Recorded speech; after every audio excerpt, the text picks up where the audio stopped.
Bien, bonsoir chers collègues. Je déclare la séance ouverte. D'abord, je procède à l'appel. Donc, Laurent Delaunay, présent. Brigitte Nabé-Girard. Thierry Dubreuil, absent, m'a donné pouvoir. Delphine Florarat. Gilles Bouey, absent, a donné pouvoir à Delphine Flora. Audrey Combier. Joël Massy. Audrey Garboriona-Frichou, absente, a donné pouvoir à Joël Massy. Gilles Pruvot, absent, a donné pouvoir à Régis Emerio. Chantal Caro, absente, a donné pouvoir à Serge Flao. Maryse Boucher, absente, a donné pouvoir à Brigitte Nabé-Girard. Philippe Girard. Anne-Marie Sarrazin. Serge Flao.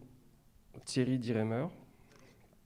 Régis Emerio, Karine Nargoué, Arnaud Gann, Philippe Brard, Marilyn Guiriec, Caroline Glise, Virginie Vidoretta, Clément Mézergue, André Vessière, Aline Fontaine, Sophie Carrère, Frédéric Malville, Marc Boisseau et Ludivine Grasse-Piquer. Bien. Je désigne Clément Mézergue comme secrétaire de séance, s'il vous plaît. Je passe au vote immédiatement. Le principe du huis clos, toujours pour des raisons sanitaires. Y a-t-il des voix contre le huis clos? Des abstentions? Très bien, je vous remercie. Je précise qu'on a ajouté une délibération supplémentaire à l'ordre du jour de ce conseil municipal. Délibération donc sur table. Je m'en excuse, mais on était informé hier par le SDEG qu'un groupement de commandes pour l'achat notamment de véhicules électriques était ouvert par le SDEG et qu'on avait jusqu'au 15 juin pour y adhérer. Il fallait pour cela une délibération. Il faut pour cela une délibération. Par conséquent, si je ne propose pas au Conseil d'adopter ce soir cette adhésion à ce groupement de commandes, il ne sera plus possible d'adhérer à ce groupement de commandes. Ce serait dommageable pour la commune, puisqu'il y a évidemment des économies à faire si on a l'intention d'investir dans des véhicules électriques. Y a-t-il des oppositions à cet ajout sur table? Très bien. Je vous remercie. Je démarre donc cette séance. D'abord, je vous demande de bien vouloir approuver le procès-verbal de la séance du 8 avril dernier. Y a-t-il des remarques au sujet de ce procès-verbal? C'est OK, le PV est donc adopté. Par ailleurs, les registres vont circuler. Je vous remercie de bien vouloir les signer. Je démarre donc l'ordre du jour de ce conseil. Premier point inscrit à l'ordre du jour, la modification du règlement intérieur des accueils périscolaires. En réalité, l'adoption d'un nouveau règlement intérieur des accueils périscolaires. Et je laisse la parole immédiatement à Delphine Flora. Chère Delphine, tu as la parole. Oui, en effet. En fait, il était nécessaire de mettre à jour le règlement intérieur puisque nous avions des changements à apporter. Et en plus, il y avait besoin aussi de l'actualiser puisque, notamment par rapport au TAP, donc les temps d'activité périscolaire qui existent depuis 2013, il n'y avait pas d'article concernant les TAP. Il n'y avait pas également d'article concernant l'accueil des enfants en situation de handicap, alors que la loi existe depuis 2005. Il n'y avait pas non plus une partie concernant les accueils, les PAI, donc les projets d'accueil individualisés pour les enfants qui ont des allergies alimentaires concernant la restauration scolaire. Voilà, donc nous avions quelques modifications à apporter et réactualisations. Alors nous avons également fait un rappel sur la réglementation concernant le taux d'encadrement des enfants, puisque à la maternelle, il est nécessaire d'avoir un animateur pour 14 enfants et à l'élémentaire, un animateur pour 18. Donc, nous avons apporté cette précision. Voilà. Donc, ça, c'était... Et donc, cette réglementation est conforme à ce que nous fixe la direction départementale de la cohésion sociale. Par rapport à la restauration scolaire, nous avons le souhait d'afficher plus de transparence sur les repas. Alors, la transparence, elle y était déjà forcément, mais en fait, c'était d'ajouter des précisions concernant les menus, puisque tout le monde sait que les repas sont forcément équilibrés, mais tout le monde ne sait pas forcément que nous ne pouvons pas présenter un repas, pendant 20 jours, on ne peut pas représenter 2 fois le même repas ou le même plat, pardon, aux enfants. Donc c'est vrai que beaucoup de parents se posent la question, mais pourquoi on ne donne pas plus de carottes râpées ou de concombres? On ne peut pas faire... Donc c'est vrai que tout le monde n'est pas au courant de ce point-là. Nous respectons également, donc nous avons rajouté que la loi Egalim était respectée au niveau de la restauration scolaire. Par rapport à la participation financière, nous avons simplifié la tarification, nous avons enlevé les occasionnels imprévus. Donc maintenant, il y aura 2 tarifications, l'occasionnel et le forfait. Nous avons donc vraiment souhaité aussi ajouter une précision importante, puisque jusqu'à présent, les parents avaient jusqu'au mois de décembre pour choisir entre le forfait, pouvaient changer forfait ou tarification à l'occasionnel. Donc ça sera toujours le cas, mais nous avons rajouté des exceptions, puisque toute famille peut changer en cours d'année au niveau de sa situation professionnelle ou de sa situation familiale. Et donc les gens qui sont en congé maternité ou qui perdent un emploi ou qui accèdent à un emploi auront la possibilité donc de changer de forfait et repasser à l'occasionnel ou inversement. Par rapport à la facturation, nous avons simplifié puisque en fait dorénavant la facturation se fera à la fin du mois. Donc en fait ça sera sur ce qui a été consommé. Et les prélèvements se feront le 8 du mois. Pour le paiement également, les facturations, les prélèvements, ça sera soit par prélèvement bancaire, soit par chèque à l'ordre du Trésor public, puisqu'en fait c'était une demande aussi du Trésor public de ne plus avoir de régie sur la commune, disons. Donc le paiement se fera par le Trésor, auprès du Trésor public. J'ai également précisé, dans le règlement intérieur, nous avons également précisé qu'il y aurait une carence de 3 jours pour toute absence, puisque autant pour un séjour scolaire, il n'y aura pas ces carences, puisque les séjours scolaires, nous savons à l'avance que les enfants seront sortis, donc au niveau des commandes, on peut en tenir compte, alors que quand les enfants sont absents, c'est difficile, les commandes ont déjà été effacées, et du coup, ça engendrerait un coût pour la commune. Donc, nous gardons les carences de 3 jours. Par contre, il sera nécessaire toujours de fournir un certificat médical dans un délai de 48 heures. Donc, soit par mail, si les parents n'ont pas la possibilité de se présenter à la mairie, ou soit en amenant le certificat médical à la mairie. Au niveau des pénalités financières, nous avons pris la décision de majorer l'accueil périscolaire pour tout parent qui sera en retard le soir à 19h ou le mercredi à 13h, puisque en fait c'est vrai que ça pose problème. Alors on sait très bien qu'on peut avoir un jour un problème d'embouteillage, mais c'est vrai que pour les absences récurrentes, une majoration, donc il sera appliqué un tarif de 5 € par quart d'heure entamé. Puisqu'en plus, c'est vrai que tout ceci oblige 2 animateurs à rester, et cela engendre un coût important au niveau de ressources humaines. Pour les sanctions et la discipline, nous avons rajouté une partie concernant les actes de violence. Alors ça, forcément, c'était déjà précisé, mais nous avons précisé également actes de violence physique, verbale et morale, et psychique. Et du coup aussi, nous avons rajouté une partie sur les actes de harcèlement qui ne sont pas tolérables. Et donc, pour toutes les sanctions disciplinaires, c'est le maire qui prendra sa décision, en accord forcément avec l'équipe, mais c'est le maire qui donnera la sanction. Voilà. Donc, si vous avez des questions par rapport à ce règlement intérieur, je vous écoute.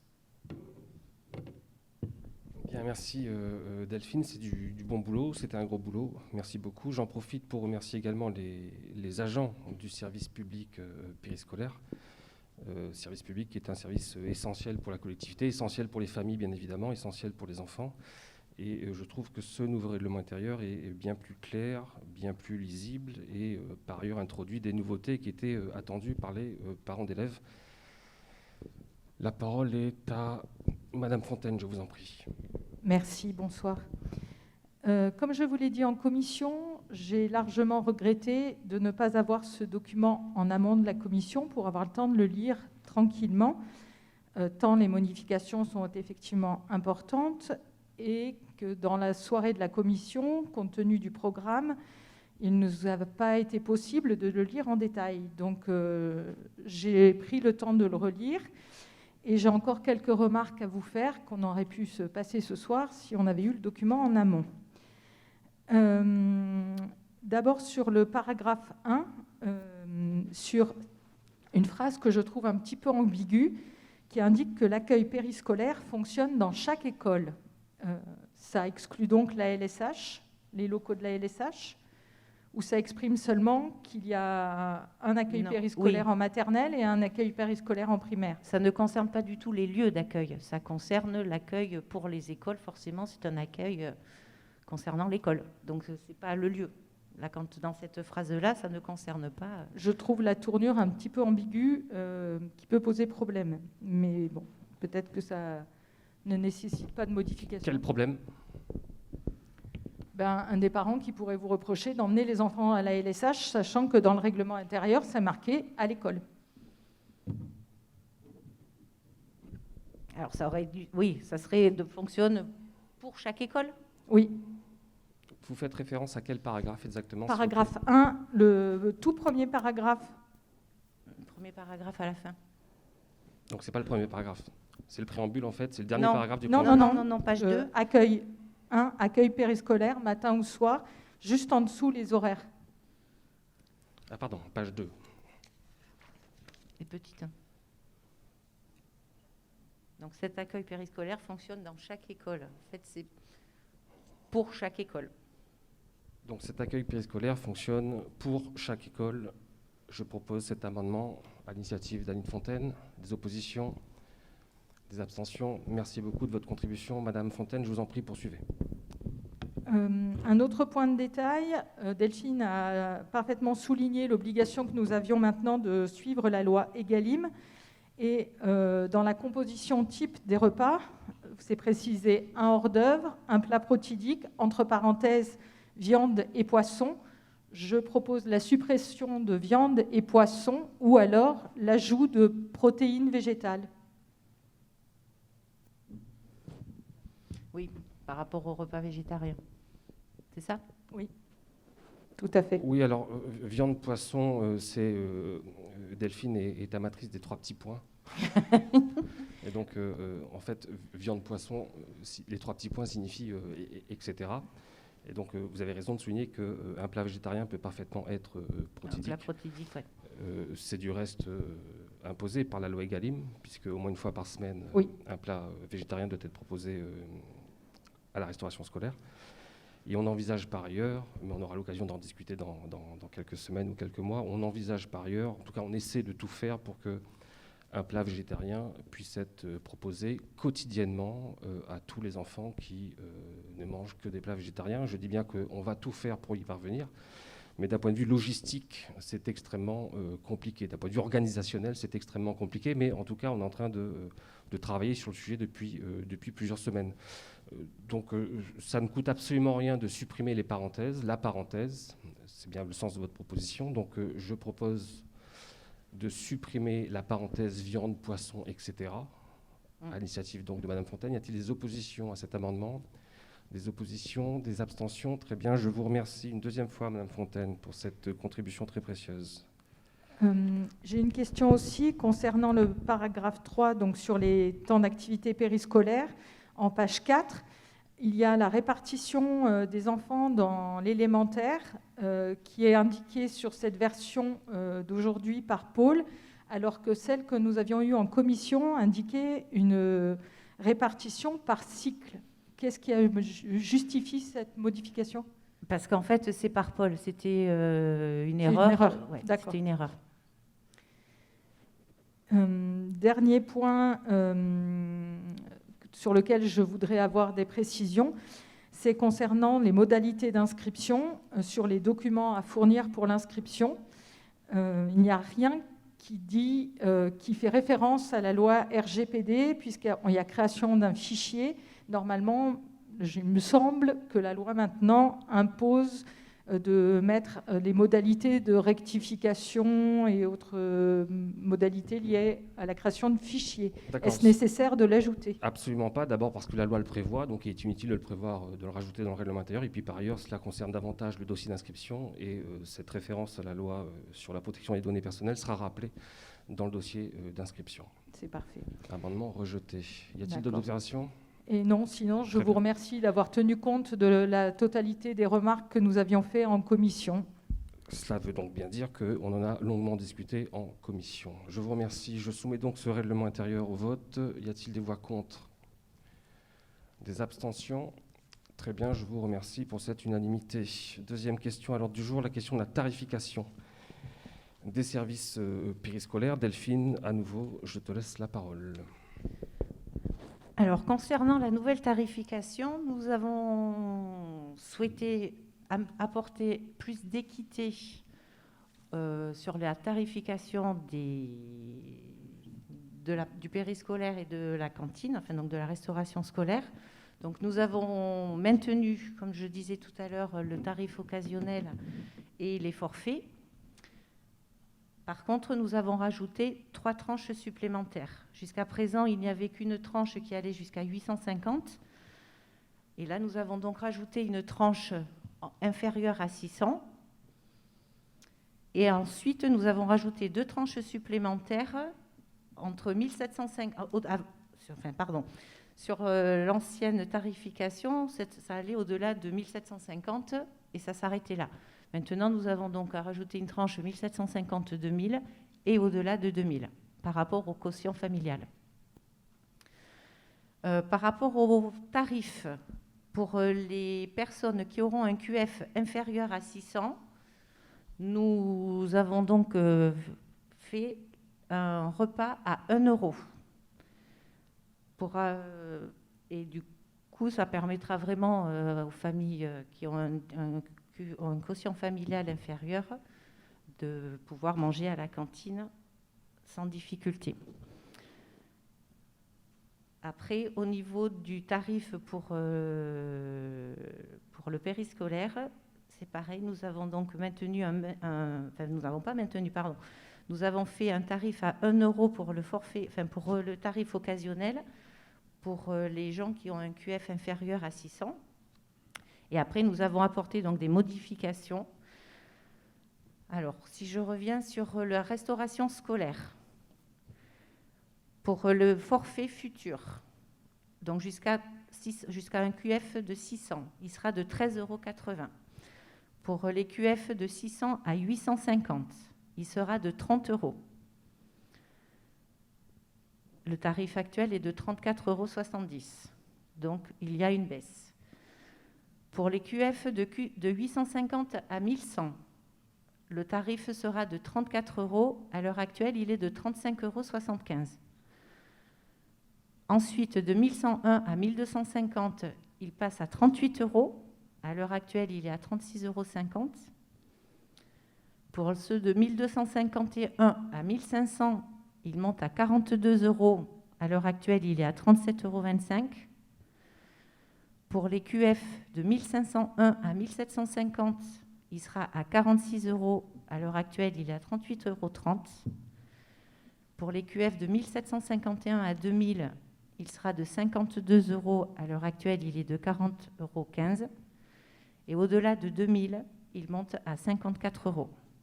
Nous avons conscience qu'il y a pour certaines catégories, donc pour les QF les plus élevés, l'augmentation est importante, mais c'est vrai que nous avions vraiment le souhait de faire une équité, parce qu'auparavant, entre un QF le plus bas et le QF le plus haut, il y avait 35 centimes d'écart entre le premier QF et le dernier QF. Donc c'est vrai que ça paraissait dérisoire, voire ridicule d'avoir que 35 centimes d'écart. Pour l'accueil périscolaire, jusqu'à 600. Le QF, donc jusqu'à 600 pour le forfait 4 jours. Le tarif futur sera de 12 €. À l'heure actuelle, il payait 14,90 €. De 600 à 850, il sera de 14 €. Donc à l'heure actuelle, il paye 14,90 €. De 851 à 1100, il monte à 16 €. Il était à 15,30 €. De 1101 à 1250, il sera de 18 €. Il est à l'heure actuelle à 15,60 €. De 1251 à 1500, il sera à 21 €. À l'heure actuelle, il est à 15,90 €. De 1501 à 1750, il sera à 24 €. À l'heure actuelle, il est à 16,40 €. Et de 1751 à 2000, il sera à 27 €. À l'heure actuelle, il est à 17,15 €. Et au-delà de 2000, il sera à 30 €. Si nous regardons en fait au niveau de l'augmentation, c'est vrai que si on se base sur un forfait occasionnel, il y a une augmentation de 93 centimes au-delà de 2000. Par contre, nous avons une baisse de 20 centimes pour le périscolaire toujours. Nous avons une baisse de 20 centimes pour les QF inférieurs à 600. Et pour la moyenne, c'est entre 6 centimes et donc 6 centimes, 17 centimes, 37 centimes d'augmentation sur un tarif. Donc ça reste quand même tout à fait raisonnable, puisqu'il faut quand même savoir que sur la ville d'Ison, les tarifs périscolaires, c'est vrai qu'ils n'étaient vraiment pas chers. Donc du coup, nous avons émis le souhait d'augmenter, parce qu'il faut savoir que l'accueil périscolaire, les temps périscolaires coûtent cher. Et du coup, on avait le souhait de revaloriser, enfin pas de revaloriser, non pas du tout, mais de revoir ces tarifs.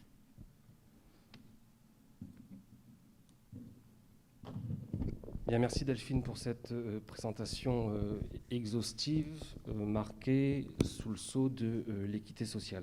Merci beaucoup. Y a-t-il des observations peut-être? Je précise que cette tarification a fait l'objet de longues discussions en commission éducation, à laquelle vous étiez nombreux à contribuer. Ce qui est important, Delphine l'a dit, mais c'est que on a eu certes le souhait d'introduire davantage d'équité sociale dans cette tarification, mais on a également souhaité le faire en respectant un équilibre budgétaire nécessaire. On ne va pas raser gratis, ce n'est pas possible, surtout par les temps qui courent. On crée 2 nouvelles tranches, c'est ce que les Isonnais doivent retenir quand même. On crée 2 nouvelles tranches de quotient familial, aux 2 extrémités en quelque sorte de la composition sociale isonnaise.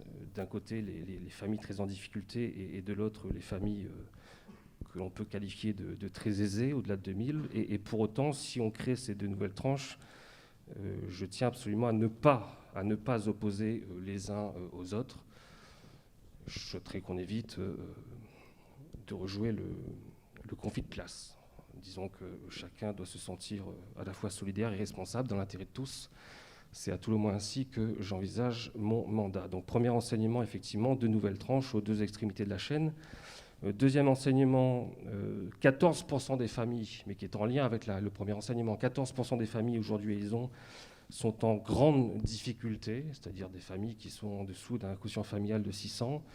Et pour elles, on met en place la cantine à 1 €, ce qui, de mon point de vue, constitue un vrai progrès social. Ces familles, pour un service de restauration scolaire par mois, paieront 13,80 € demain, là où elles payaient 34,70 € jusqu'à aujourd'hui. Donc à compter de septembre, pour ces familles, ce sera quand même, je pense, un vrai soulagement. Et d'une manière générale, au-delà des chiffres indiqués par Delphine, je précise que pour grosso modo 49% des familles isonnaises, c'est-à-dire 270 familles, ces nouveaux tarifs sont moins chers que les tarifs en cours. Donc pour quasiment 50% des familles, ce sera moins cher, et par les temps qui courent dans un contexte économique et social relativement dépressif. Je pense que ce sera pour elles un vrai soulagement. Pour 28% des familles, c'est un statu quo ou un quasi-statu quo.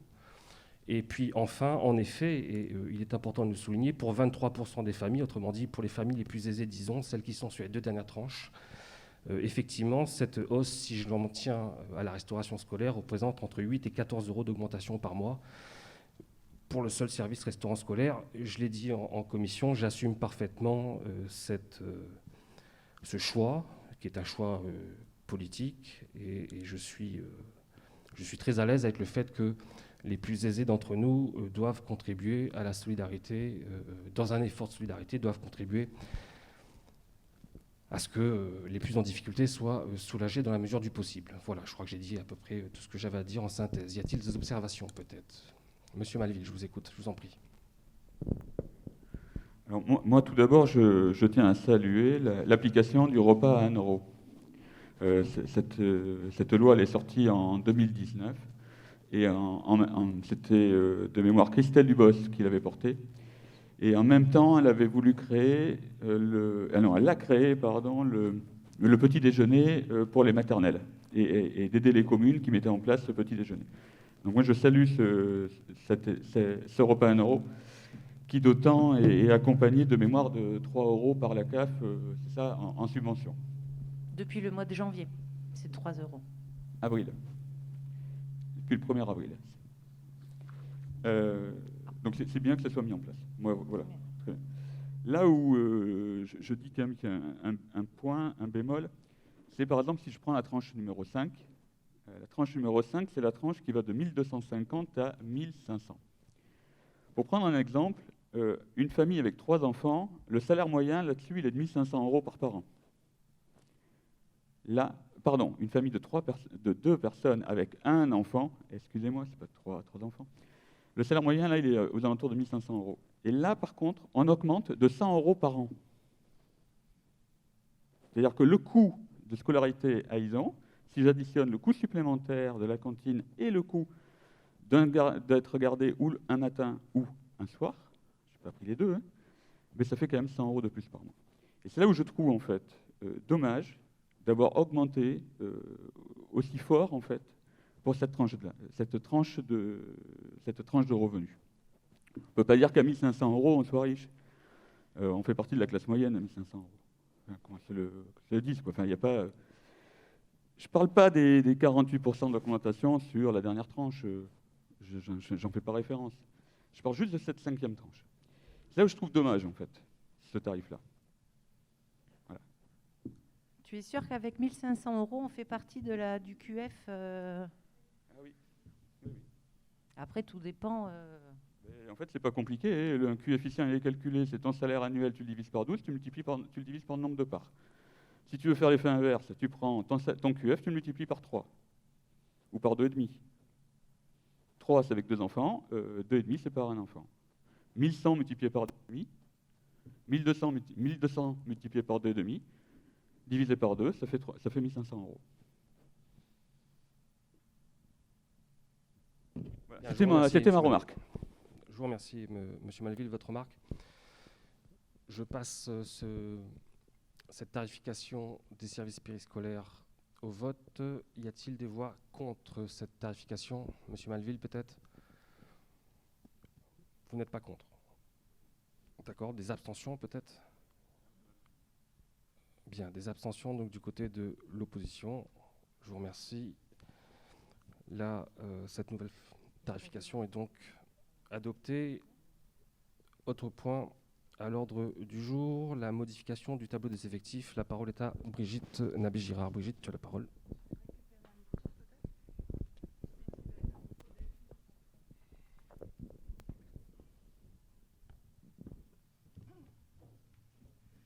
Monsieur le maire, mes chers collègues, voici un exercice qui peut paraître un peu ardu de présenter un tableau des effectifs, mais qui témoigne de la dynamique de notre commune, puisque c'est aussi le signe de mobilité. Lorsque les agents passent des concours, des examens, eh bien, ils ont envie d'aller peut-être aussi vivre une vie ailleurs, et c'est ce qui se passe pour 2 d'entre eux.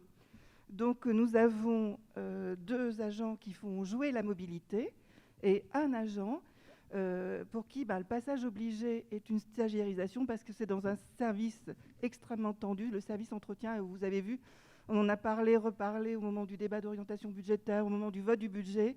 Eh bien, la Covid, vraiment a été, et la pandémie est une période extrêmement difficile pour notre commune.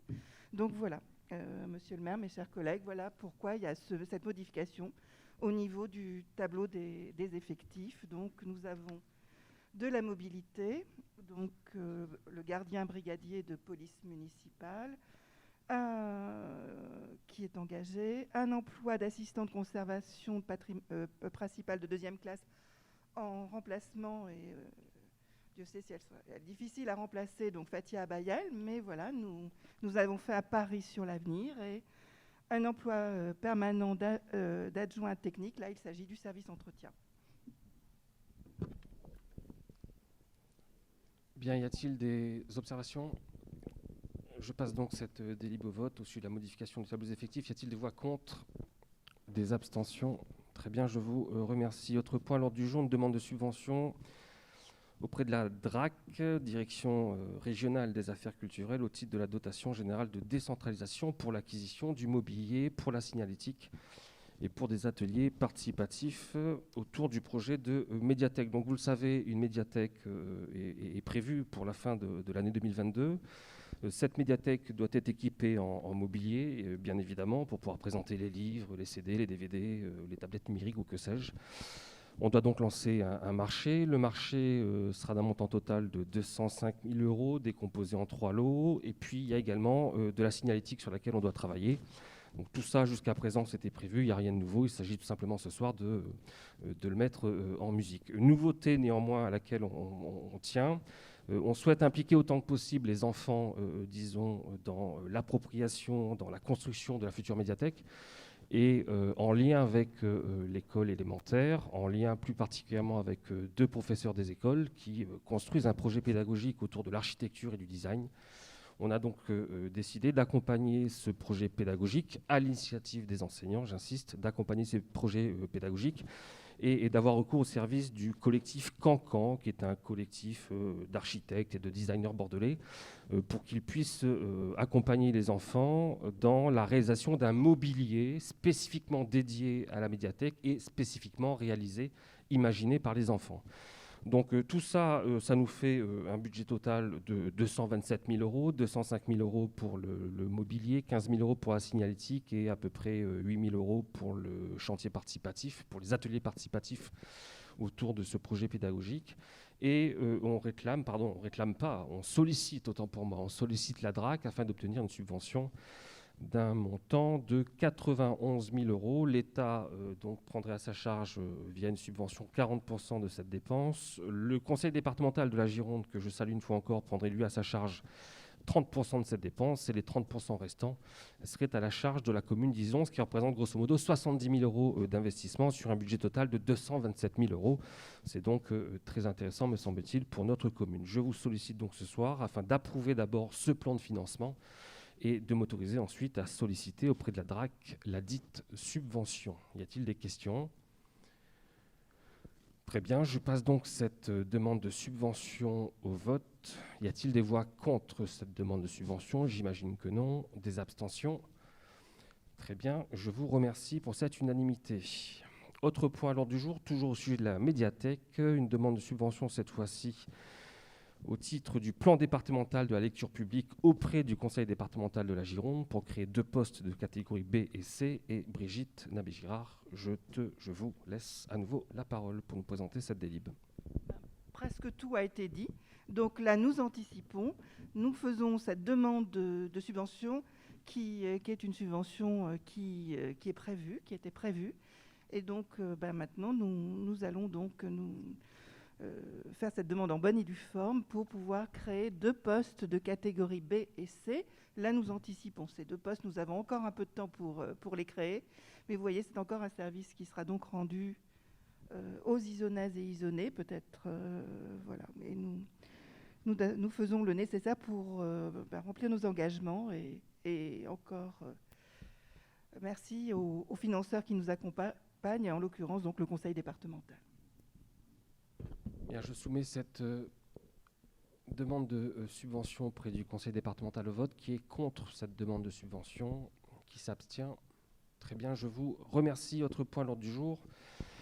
Au sujet, cette fois-ci, d'une convention avec le SDEG dans le cadre du dispositif d'accompagnement à l'efficacité énergétique. Et le temps qui rejoigne sa place après s'être saisi du micro. Dépêche-toi un petit peu, s'il te plaît, parce que là, je traîne. Je ne pourrai pas le faire longtemps. Merci, Serge. Je laisse donc la parole à l'excellentissime Serge Flau. Serge, tu as la parole. Oui, bonsoir à tous. D'abord, je vais essayer de vous expliquer en quelques phrases en quoi consiste la convention EcoBat. Le Conseil d'énergie partagé ou dispositif EcoBat permet aux collectivités de mieux connaître leur patrimoine et d'orienter sur 5 ans leur politique énergétique. C'est donc une stratégie personnalisée sur le long terme et une stratégie d'action complète. Quels seront les avantages apportés par le SDEG? Bon, je rappelle le SDEG, syndicat départemental d'énergie électrique de la Gironde. Tout d'abord, un référent unique, réactif et compétent en matière d'économie d'énergie. Deuxièmement, des conseils d'experts pour la mise en place d'actions concrètes, réduisant les consommations énergétiques et améliorant le confort des habitants.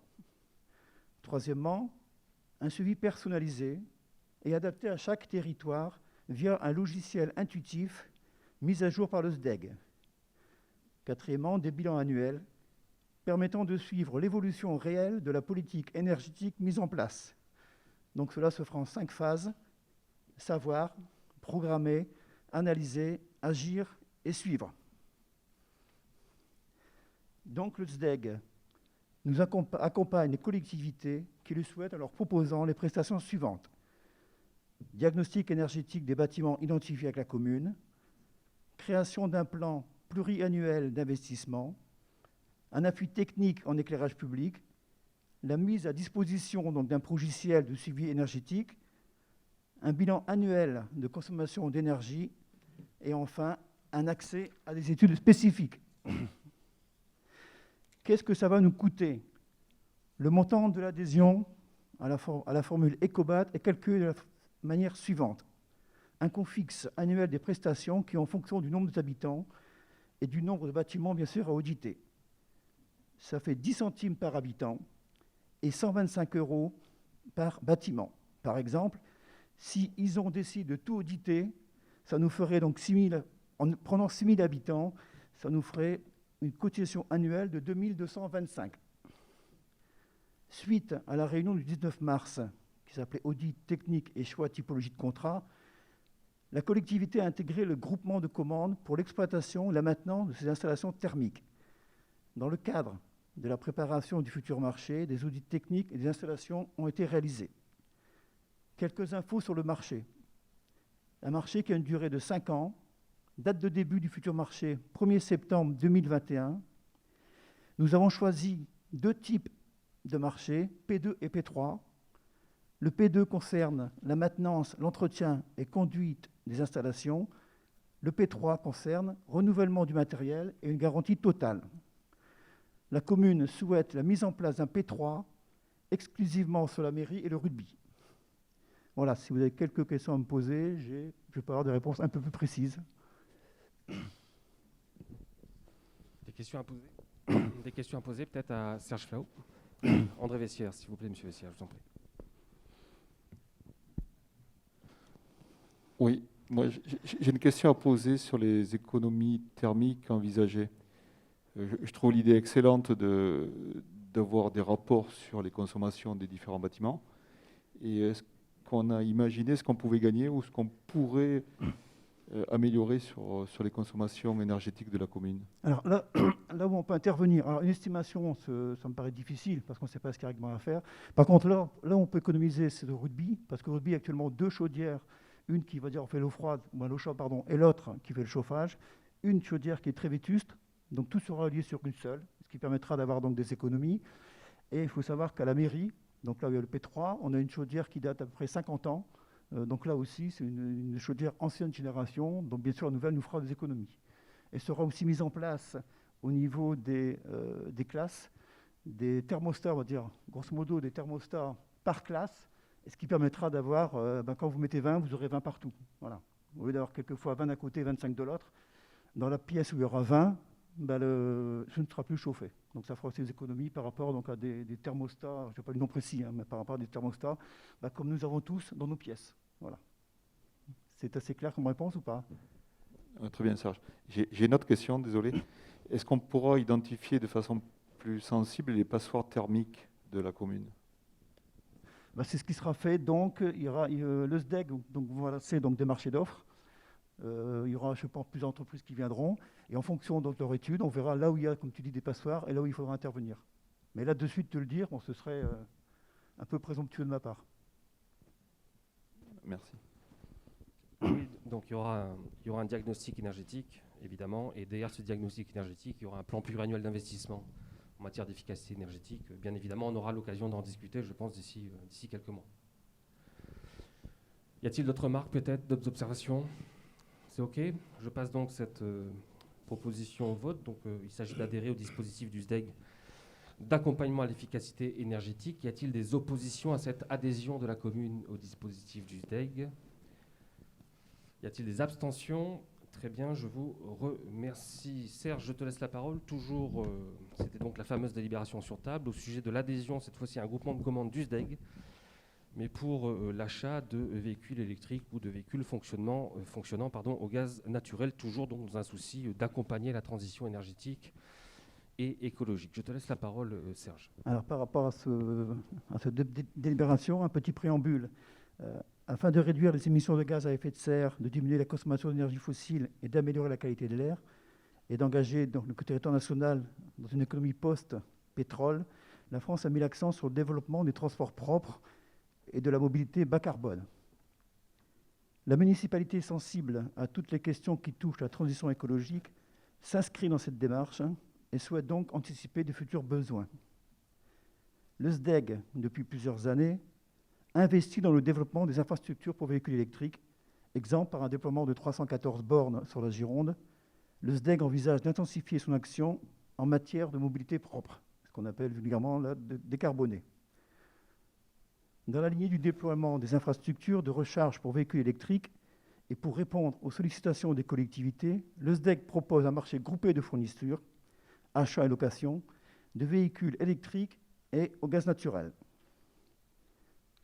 Ce marché s'appuie sur un nouveau groupement de commandes piloté par les syndicats d'énergie de toute la région Nouvelle-Aquitaine. Et ce qu'il faut savoir, c'est que l'adhésion au groupement est gratuite. La participation au marché groupé de fourniture est exonérée de tout frais de fonctionnement. Et ensuite, une fois qu'on adhère, on n'est pas obligé d'acheter. Par rapport à cette convention, il a été décidé un calendrier. Il y a 3 dates importantes, on va dire, à retenir. Le 15 juin, ce que disait Laurent, date limite d'adhésion. Le 27 août, date limite de remise des offres.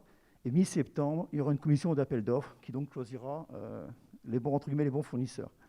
Ce qu'il faut savoir à titre d'exemple, les remises donc, par rapport à cet achat groupé sur les véhicules, le véhicule, ça peut être aussi bien sûr des scooters, etc., tout ce qui est électrique, les remises peuvent aller de 15 à 23% selon les modèles. Comme par exemple, donc on a cité les modèles Goupil, alors pour 2 raisons. D'abord parce que Goupil, c'est un groupe qui est dans le Lot-et-Garonne, près d'Agen, et surtout c'est le leader en termes de tout ce qui est véhicules électriques pour les communes. Voilà. Si vous avez des questions, même si j'ai moins d'infos sincèrement par rapport à l'autre, parce que j'ai appris hier aussi, mais voilà. Juste une remarque. Ça permet aux communes de rentrer dans la loi LOM qui doit être appliquée à partir du 1er janvier 2022. Voilà, ouais, qui t'oblige à avoir, je crois, 20% de renouvellement. 10% au départ. C'est ça. Ouais. Des remarques complémentaires, des questions au sujet de Goupil en particulier? Non, j'adore Goupil. Pas de questions? Très bien, je soumets donc cette adhésion au groupement de commandes du SDEG au vote. Y a-t-il des voix contre cette adhésion? Des abstentions? Très bien, je vous remercie et merci beaucoup, très cher Serge.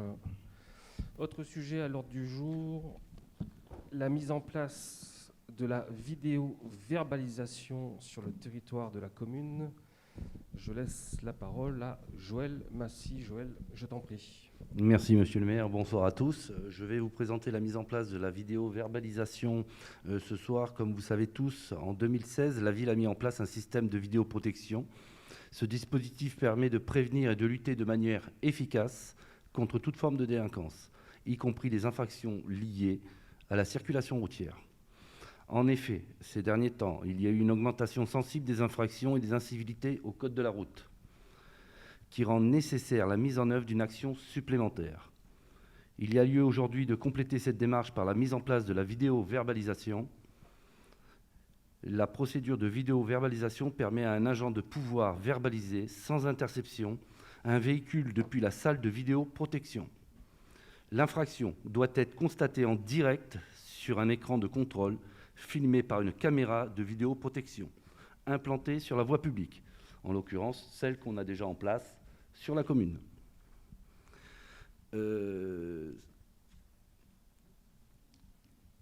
Les infractions constatables sans interception sont définies par un décret en Conseil d'État, publié au Journal officiel. La constatation des infractions se fera de façon aléatoire, ponctuelle, avec un discernement et uniquement lorsque la constitution de l'infraction ne souffrira pas d'aucun doute possible. Une information sera diffusée, bien sûr, aux habitants dans le bulletin municipal et sur le site internet de la ville. Des panneaux d'information seront apposés à chaque entrée de la ville. En conclusion, ce dispositif va améliorer la sécurité des isonnés en rendant plus confortable la mission de nos policiers municipaux. Bien, merci Joël pour cette présentation synthétique. Y a-t-il des observations peut-être du côté de l'opposition? J'ai cru comprendre que certains de vos sympathisants étaient vent debout contre ce principe de la vidéo-verbalisation. Madame Fontaine. Là encore, des questions techniques. Monsieur Massy, vous avez dit des techniques qui permettent non contestables. Dans la liste que vous nous avez fournie, il y a des excès de vitesse. Comment est-ce que nos agents municipaux pourront procéder pour mesurer la vitesse sur un écran de télé? Alors, c'est une question qui aurait dû et a peut-être été posée en commission sécurité. Tout à fait, Joël, on en a parlé. Mais mes collègues n'ont pas réussi à m'expliquer. D'accord, très bien. Joël, je t'en prie, mais on ne va pas refaire, évidemment... En tout cas, je n'ai pas compris leurs explications. C'est gentil pour vos collègues, en tout cas, et pour leur sens de la pédagogie. Je précise qu'on ne va pas rejouer les commissions à chaque conseil municipal, ce n'est pas le lieu. Mais néanmoins, Joël Massy va vous répondre. Joël, je t'en prie. Alors simplement, il faut savoir que nos agents sont assermentés à ce sujet. Et donc, quand je vous dis, je vous parle de vitesse au-delà de la réglementation, ça sera en fonction de ce que verra l'agent sur l'écran. C'est-à-dire qu'un dépassement rapide sur la chaussée, l'agent pourra verbaliser. Ceci étant, je précise qu'en comptabilisant le temps de passage entre deux points de vidéosurveillance, il est possible de déterminer la vitesse approximative d'un véhicule. Et j'ajoute que notre intention, bien évidemment, ce n'est pas de verbaliser à tout va, c'est de verbaliser les fous, les décérébrés, ceux qui objectivement constituent un danger pour la collectivité, dans un souci de prévention d'une part, c'est-à-dire qu'effectivement, on dit très clairement aux gens, attention, il y a un certain nombre d'énergumènes qui roulent très vite, là où c'est limité à 30 ou à 50, qui sont en très grand excès de vitesse. C'est insupportable. Et eux, à l'œil, si j'ose vous dire, on pourra parfaitement jauger de leur vitesse nettement excessive. Et puis, par ailleurs, dans un objectif de répression, c'est-à-dire qu'aujourd'hui, il m'est arrivé de visualiser des gens qui arrivaient à plus de 100 km/h sur des vidéos, des enregistrements vidéo en pleine ville, sans être en mesure de les verbaliser, ce qui est insupportable quand, comme moi, vous faites l'objet de réclamations de la part des isonnés s'agissant de cette insécurité routière à peu près 10 fois par semaine. Donc je pense que mettre en place cette vidéo-verbalisation de manière mesurée, c'est pas Big Brother, c'est quelque chose, me semble-t-il, vraiment de parfaitement proportionné, qui fera l'objet d'une mise en œuvre parfaitement proportionnée, nécessaire et proportionnée. Il me semble donc que cette mise en place de la vidéo-verbalisation est nécessaire, tout simplement pour prévenir à la fois des actes d'incivilité routière et pour sanctionner, lorsque c'est nécessaire, ceux qui sont, je le répète, a priori décérébrés. Monsieur Malville. Non, juste un point. Donc moi, je me suis excusé auprès du responsable de la commission, hein, Joël. Je suis arrivé en retard et j'ai cru que c'était 18h30 et quand je suis arrivé, la réunion était finie. Et toutefois, on en avait déjà discuté ensemble et lors de la précédente réunion sur la vidéo-verbalisation. Et je l'avais remercié d'avoir déplacé l'ordre du jour au conseil municipal pour pouvoir qu'il y ait un débat plus élaboré en commission. Non, nous, effectivement, c'est un point qui a fait débat entre nous aussi. Et moi, j'ai demandé à mes colistiers de voter comme ils le souhaitent, quoi. Voilà, il n'y a pas au cœur, disons, qui va appliquer quelque chose. Ils votent comme ils en ont envie et comme ils le sentent. Tout simplement, c'était ce que je voulais vous dire. Très bien, je vous remercie. Je soumets donc cette délibération au vote. Donc, il s'agit de mettre en place la vidéo-verbalisation sur le territoire de la ville. Disons, y a-t-il des voix contre cette mise en place de la vidéo-verbalisation du côté de Cœur-Dizon? Des abstentions? 3 abstentions. Madame Grasse-Piquer, Madame Fontaine et Monsieur Boisseau. Très bien, je vous remercie. Autre point à l'ordre du jour, il s'agit cette fois-ci d'adopter un règlement général du marché hebdomadaire. La parole est une fois encore à Joël Massy. Je t'en prie, Joël. Merci. Alors là, un sujet beaucoup plus léger, l'adoption du règlement général du marché hebdomadaire. Donc le marché hebdomadaire a été délivré par délibération du conseil municipal en date du 11 février 2009, ainsi que le règlement général de fonctionnement de celui-ci. La municipalité envisage, après concertation avec les commerçants du marché hebdomadaire, de déplacer celui-ci du parking des écoles sur la place du marché, qui est en cours d'aménagement actuellement, comme vous avez pu le constater, afin de redynamiser le centre-bourg. Il vous est donc proposé d'actualiser le règlement intérieur originel par rapport à cette modification de lieu. C'est OK, Joël? C'est OK. Merci. Oui, donc il s'agit de déplacer le marché, de le ramener sur la place centrale de la commune, sur la place de la mairie, pour essayer de redynamiser un petit peu ce centre-bourg, en accord avec les commerçants, et je salue les commerçants du marché hebdomadaire d'Izon, et en particulier Patrick Fédieux. Je précise juste une petite chose, petite correction, s'il vous plaît, au règlement général qui vous est soumis. C'est glissé une petite erreur matérielle, je le précise. À l'article 33 du règlement général, il est écrit à compter du jeudi 28 mai. En réalité, il faut le lire à compter du jeudi 27 mai, et non pas du jeudi 28 mai. Je ne voudrais pas qu'un commerçant taquin nous dise que le règlement ne lui est pas opposable le jour de l'inauguration entre guillemets, de cette nouvelle place qui, donc je l'espère, entrera en fonction le jeudi 27 mai. Y a-t-il des questions peut-être sur ce règlement général ou sur ce retour du marché sur la place de la mairie? Des observations? Très bien, je soumets donc ce règlement général au vote. Qui est contre ce règlement général? Qui s'abstient? Très bien, je vous remercie. Autre délibération au sujet d'un règlement. Adoption du règlement du marché nocturne, cette fois-ci, marché gourmand, artisanal, nocturne, marché champêtre surtout j'espère, et marché qui se tiendra dans une ambiance familiale et musicale. Je le souhaite. Tu as encore la parole, cher Joël Massy. Et toujours dans l'objectif de redynamiser notre commune, la municipalité souhaite mettre en place un marché nocturne, artisanal et gourmand chaque vendredi soir pendant la période estivale, période de fin mai à fin juillet. Le maire est compétent pour organiser et établir un règlement de marché. Celui-ci prend la forme d'un arrêté municipal qui fixe les règles de gestion, de police, d'emplacement et d'hygiène. Donc il vous est proposé ce soir d'autoriser la création d'un marché nocturne artisanal et gourmand et d'autoriser monsieur le maire à définir par arrêté les modalités du règlement intérieur. Alors ce marché, les horaires dans le cadre normal hors Covid seraient de 19h à 23h et en période Covid, ça serait jusqu'à 22h30 pour le moment.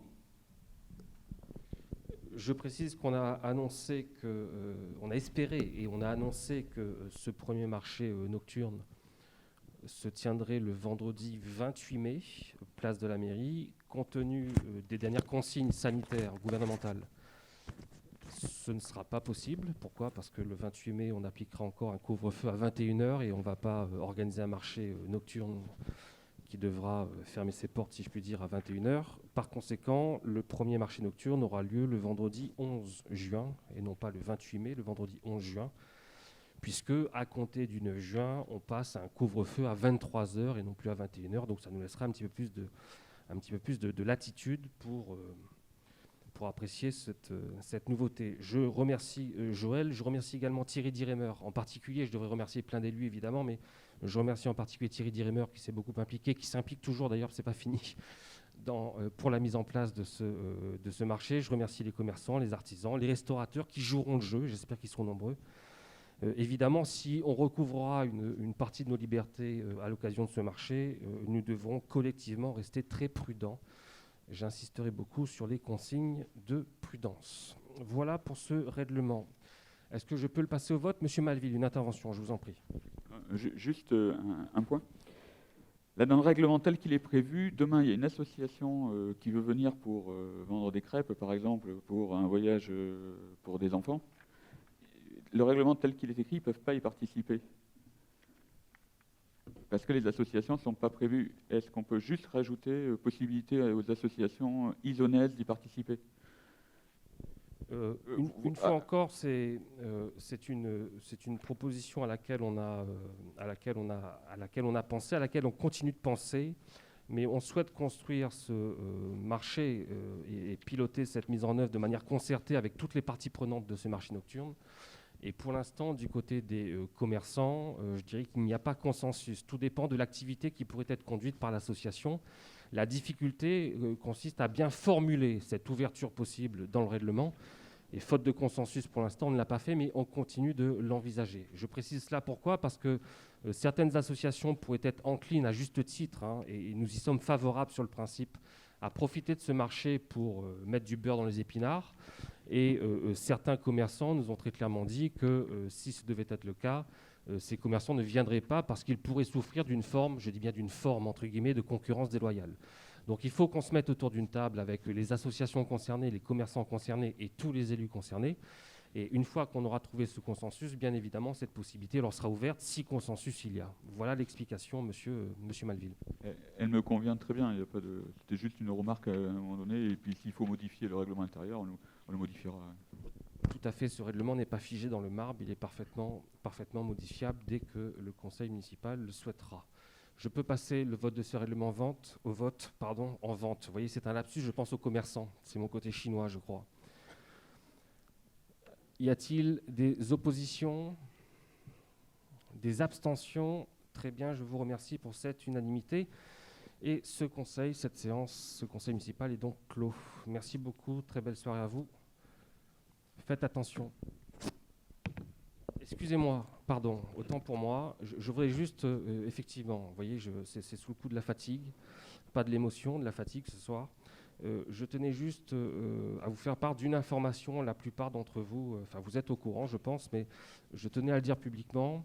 Vous savez que Fathia Abayel nous quitte pour une autre contrée, un autre département. Fathia Abayel, responsable de la bibliothèque d'Izon, responsable culture, du service culture d'Izon, nous quitte. Elle a fait le choix d'aller dans un autre département. Je le regrette, ce choix. J'aurais vraiment vivement souhaité apprécier qu'elle reste à Izon, mais c'est un choix que je respecte, un choix familial et professionnel. Elle sera remplacée par une personne de valeur et que j'aurai l'occasion de vous présenter très bientôt. Simplement, puisque Fathia va nous quitter dans quelques semaines, je tenais tout simplement publiquement à la remercier et à saluer son engagement au service de la commune. Elle représente, je le dis en toute sincérité, ce qui se fait de mieux dans la fonction publique territoriale et elle va beaucoup nous manquer. Voilà. Merci beaucoup, Fathia. Bonne soirée à tous.